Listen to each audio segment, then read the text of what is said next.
Hey, it's Courier Girl here, and today I want to talk about how to get started in the courier business and jump out of the gate running. In other words, go from being a brand new courier to a full-time, good earning courier in a short period of time. So just to give you an example, I started doing this about 6.5 months ago, and I was very part-time at first, making a couple $100s a week. Very quickly, because I followed certain steps, from doing it part-time and just making a little bit to doing it full-time and making between $1,500 and $1,700 a week, sometimes even more. Now, I gotta be honest, I work a lot, so it's not like I'm doing a 9 to 5 and then going home and making that kind of money. I work a lot of hours and I work weekends, but I did build my income up to that much within just a few months, and I'm going to tell you how I did it. So the first tip that I have for you is, once you have contracted with a courier company, you have to say yes. That means if they have a job for you, you say yes. You don't have an excuse. You're not like, well, I've got to do this or I've got to do that. I mean, if you have a full-time job, that's understandable. They're going to work around your schedule. But when they ask you to do something, say yes. I said yes, and I didn't even ask how much it paid. I didn't care. I was getting started in the business. So if they wanted me to run across town for 30 bucks, I did it. If they wanted me to work later, I did it. If they called me at midnight and said, I've got a run for you, can you do it? I did it. I always said yes, and that got me a good reputation as somebody who they could call. So they started calling me for better and better jobs. The second thing is show up. This is such a big problem in the courier world. I can't tell you how many times I've been called to fill in for somebody who didn't show up. Like, I don't know what it is about couriers. It could be other businesses too, but they don't take it seriously, a lot of them. And they just don't show up, or they'll call off like it's not an important job,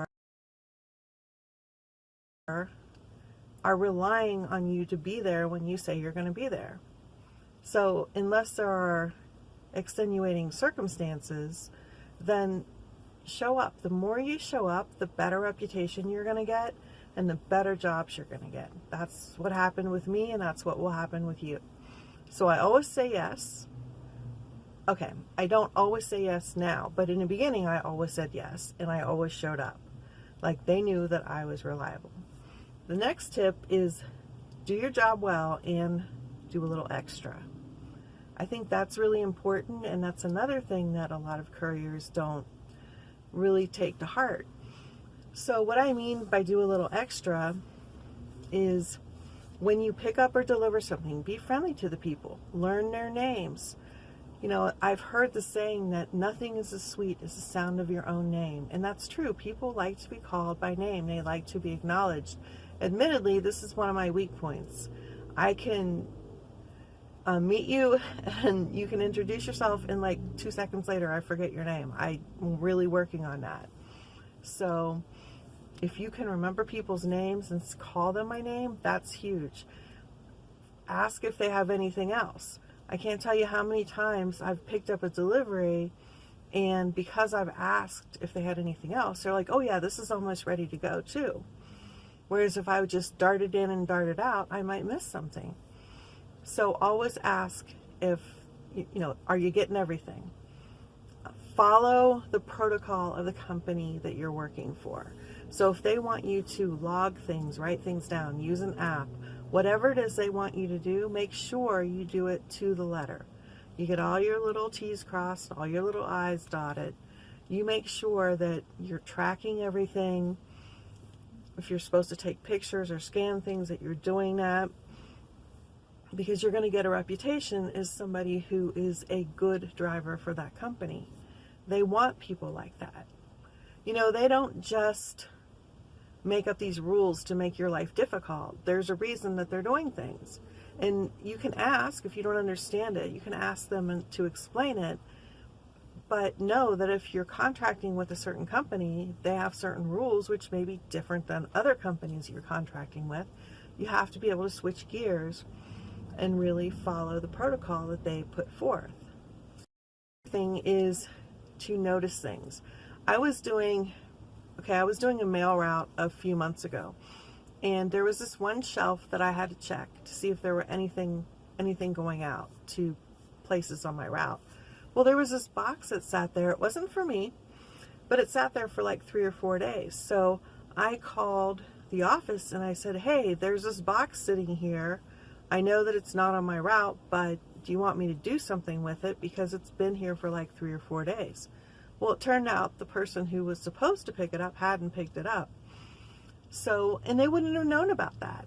So constantly, I'm not being a tattletale, but I am paying attention to help the company overall do a better job for their clients, if that makes sense.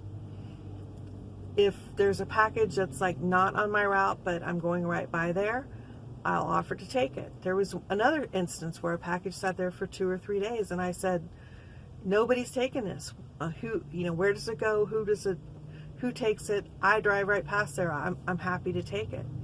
And the guy looked it up, and he found out that it was like an oddball thing that really wasn't on anybody's route, which is why nobody had taken it. So I took it, and it's little things like this that help your reputation grow and help you to get more, status in the eyes of the people you're contracting with, which helps you get priority for the better jobs.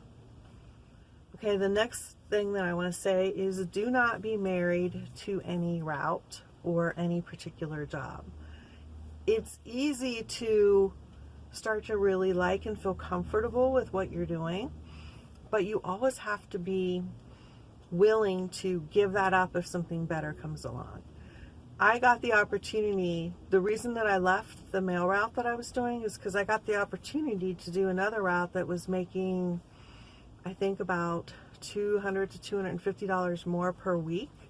That's significant, for the same amount of work and the same amount of time. And so it was kind of hard because I was comfortable in the mail route. I liked the people, but I had to say, okay, I'm here to grow my business, to level up, and so I have to take this other opportunity. And you always have to be on the lookout for that too. And if opportunities come along, you have to weigh it against, what am I doing now? What is this other thing? Not just the money, like what's the money, yes, but how much work does it entail? Is it a better deal for me, a worse deal for me? And then you have to make your decision, but you always have to be willing to let something go in order to get something better. And that was kind of a hard lesson for me, but now that I've gotten it, I'm okay with that, and I'm actually eager to keep leveling up to the better things. The next thing is, every once in a while, not every day, but every once in a while, remind the people that you're working for that you are willing to level up, and you're looking to increase your income and to get better at this business.